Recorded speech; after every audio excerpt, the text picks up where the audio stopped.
अस्सलामु अलैकुम वरहमतुल्लाहि वबरकातुहू।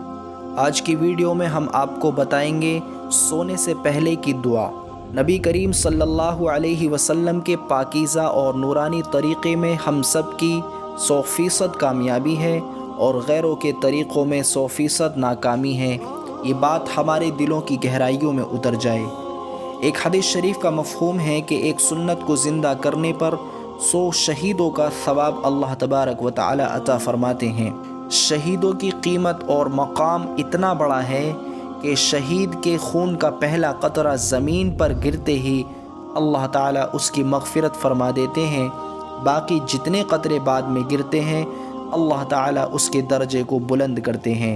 और एक और हदीस का मफ़हूम है कि जो आदमी सुन्नतों को हल्का समझेगा वो गुमराह हो जाएगा और गुमराही का ठिकाना जहन्नम है। तो चलिए आज हम सोने से पहले की दुआ याद करते हैं और इंशाअल्लाह ताला रोज़ाना इसका एहतमाम करेंगे। सोने से पहले की दुआ को पढ़ेंगे।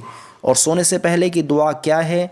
अल्लाहुम्मा बिस्मिका अमूतु व अहया।